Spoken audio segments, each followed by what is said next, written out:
bonsoir, bonsoir Vaudreuil. J'espère que vous allez bien, êtes-vous en forme? Ah, ça va bien aller ce soir, en tout cas. Écoutez, et là, j'imagine que si vous êtes venus en aussi grand nombre, c'est parce que vous avez hâte de connaître l'identité de vos candidats. Merci, Guy. Je tiens à mentionner que Guy, justement, a été bénévole pour moi dans Marie-Victorin. Alors oui, il a raison de dire qu'on a besoin de bras, on a besoin de jambes pour nous représenter. Alors ne vous gênez pas. Si l'État n'est pas en mesure de vous soigner dans un délai raisonnable, ben vous irez au privé et on paiera la facture.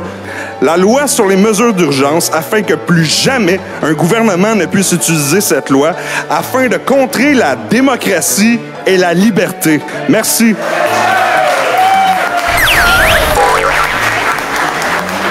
L'heure est grave. On va prendre quelques secondes de silence, s'il vous plaît. Quelques secondes de silence parce que on nous a brimé notre liberté d'expression. Nous avons tous droit à un gouvernement sécuritaire. Ils nous ont réduits au silence pour nous diviser, pour mieux gouverner. Ces 2 dernières années nous ont réveillés sur les ravages de l'inaptocratie, à savoir la gouvernance par incompétence.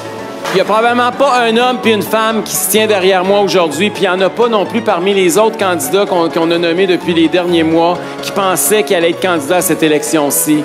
La gouvernance par incompétence. Le gouvernement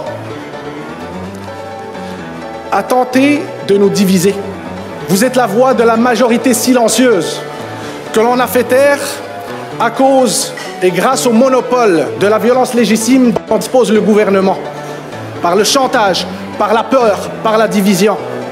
Nos enfants sont faits violer 2 ans de leur vie. Je vais vous avouer que moi, j'ai été candidat nommé hier.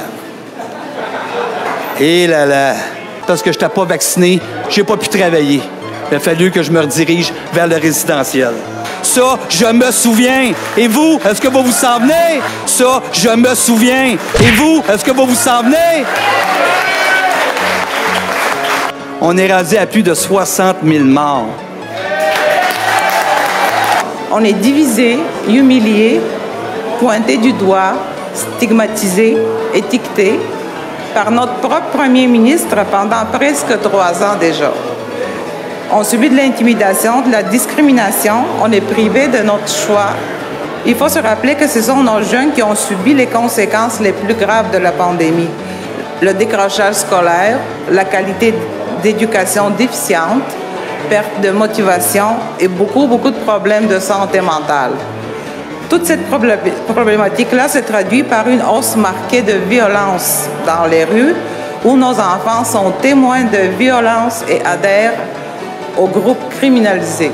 Le prochain premier ministre du Québec, M. Éric Duhaime. Wow! Bonsoir, Vaudreuil! Écoutez, ça sent le changement chez vous. Ça, je me souviens. Et vous, est-ce que vous vous en venez?